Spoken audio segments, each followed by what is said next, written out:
Welcome to Zoom In, Zoom Out, your in-depth look at how news from Taiwan is impacting the world. I'm Yu-Chen Lai.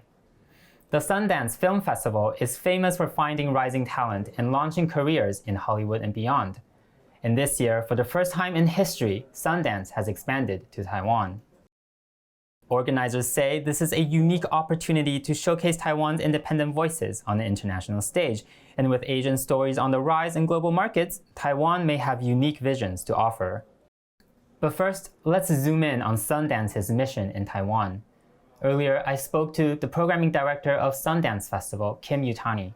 She began by discussing her previous trip to Taipei and the factors that led Sundance to Taiwan this year.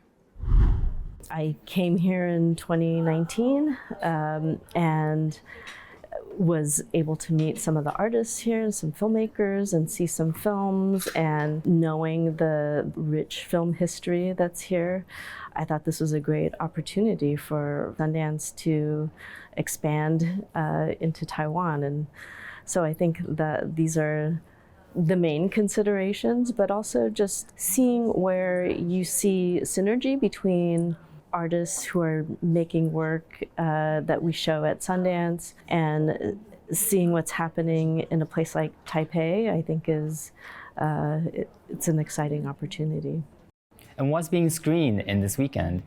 I know you've brought some films from the US, but there's also a short film competition for Taiwanese filmmakers as well. Yeah, I think one of the most exciting parts about this year's festival was our short film competition. We received 262 submissions, which was huge for us. And the quality of films was incredibly high.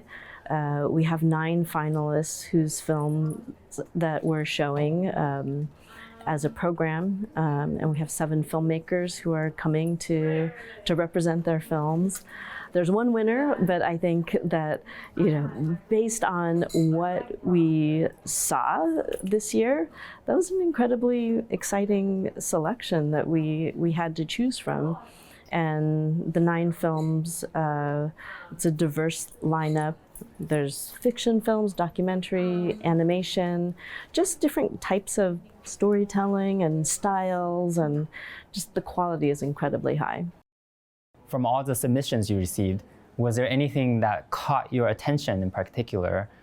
I think some of the themes I saw were like emotional family stories. I think a lot of the films really express what is on filmmakers' minds, and it might be some darker subjects, alienation, and but also just how, and this is I think something that we see in US films right now too, is just how is it that we connect as people, as we look to our relationships with our family, and just human to human, how is it that we're able to see each other? And I think that was something that was maybe a common thread that I saw. I'm also curious about your process as part of the jury for the film competition. What kind of discussions were had between you and your team members? I think what was really impressive was that the range of stories that we saw, some of them are very have a kind of the bigger worldview, and some of them are much more intimate. And I think that the films that we responded to strongest had a very strong narrative drive to them. The jury, 3 of us are Sundance programmers, and then 2 of them are guest jurors.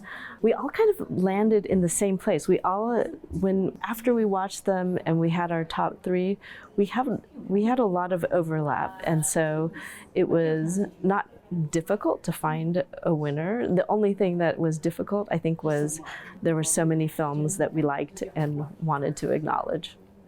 And beyond the festival, what do you think about Taiwan's contemporary film industry in general?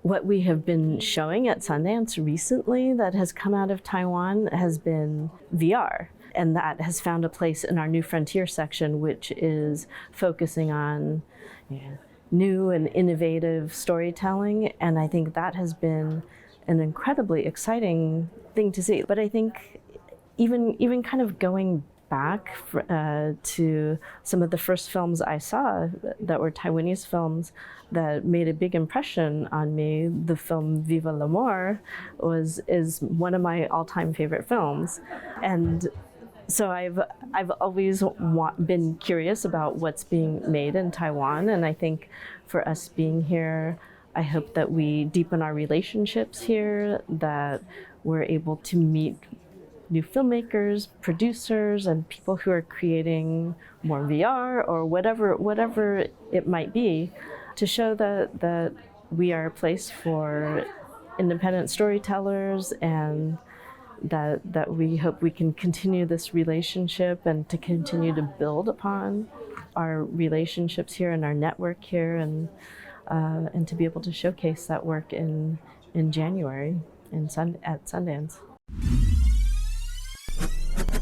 So Kim, I want to take a step back now and kind of look at the global film industry in general and tap into your experience as an international film festival curator. Would you say, from your observations for over the past decades, that there is a growing appetite for Asian voices in the film industry? To me, it does seem like Asian storytellers, Asian stories are becoming more popular. I think, you look at what's happened in the US, some of our most successful films at Sundance have been films that by Asian filmmakers, starting with something like Lulu Wang, her film The Farewell, and then Sundance supported artists like the Daniels, and to have primarily Asian representation on screen is incredibly powerful. And then you look at something like Minari or Past Lives. These are two films that did incredibly well at Sundance, but I see them and saw them do well globally too.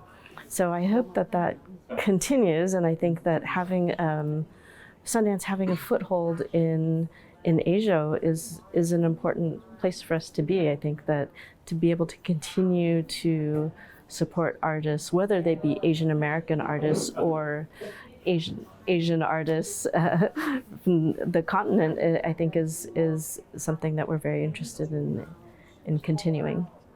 And where is this appetite coming from? What do you think they're trying to find? I guess one of my hunches around the way that audiences connect with some of those films, especially around a film like The Farewell or Minari or Past Lives, that they're very emotional stories. And I think that is something that no matter where you are in the world, you can see those films and you understand the emotions in them. There are films that I know will do well in the U.S. and they tend to do well around the world. And so I think there is something about the universality of these stories that translates no matter where you are. And what do you think that film producers are hoping to find in these Asian talents around the world? I mean, I think what producers are always looking for are distinctive voices. I think what has been proven lately is that audiences are open to all types of stories, and the more unique, the better. I think that audiences are tired of just seeing the same types of stories over and over. And the receptiveness that I see to a lot of the films that we show at Sundance, which is built on this idea of filmmakers who are taking risks, who are telling stories that you don't normally see in the mainstream, that the success of those films only encourages more films like that to be made.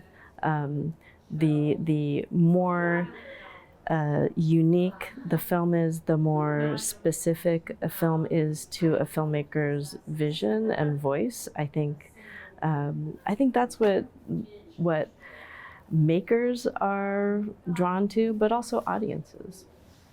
what about film festivals? What would you say is the role of film festivals in these search for fresher, more unique voices? Well, there are all types of film festivals. I think Sundance's role as a discovery festival, where we're looking for first, second, third time filmmakers, that we occupy a very specific role in our industry, and the industry looks to us to find new talent and to really launch careers out of Sundance. And then in addition to that, I think a film festival's role is to create community. At Sundance, we are the nexus of artists, audience, press, and whoever is involved in the industry, and to be a part of a whole ecosystem, I think is an important part of what a film festival does, to convene communities. And whatever conversations that come out of a film festival, I think that is also incredibly important. I think not everybody should agree on a particular film or what's being expressed in the film, and to create dialogue, I think, and productive dialogue is something that film festivals are really good at doing. What kind of conversations are you hoping to provoke in your audiences? I think I don't like to prescribe how audiences are going to react to something, and I think that my job is to select films that are going to be interesting to audiences, that are going to show them a different point of view, one that they don't necessarily agree with or relate to, but to have audiences' minds open to the stories that they're seeing, how they're made. I think the possibilities are kind of endless in a way. And so I hope whatever an audience member or whoever is experiencing these films is experiencing them in their own way, and that they can converse with other festival goers. I think that that's the most exciting part about a festival, is just not knowing what's going to happen and what kind of reactions will emerge. And finally, what's next for Sundance Film Festival Asia? What are your next steps?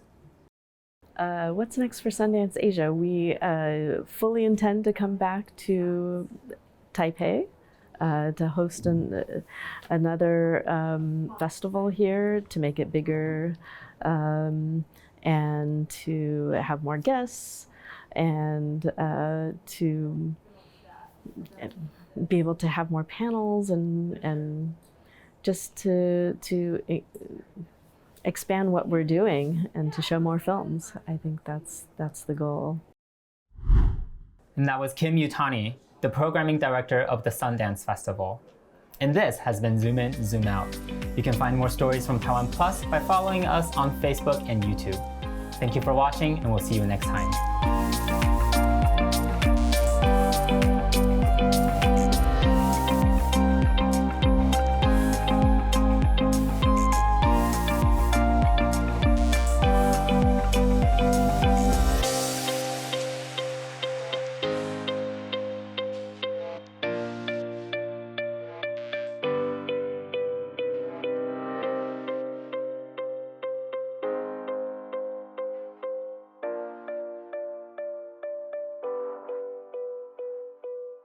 Thank you for watching Taiwan Plus. For more stories about virtual reality and more, download the Taiwan Plus app.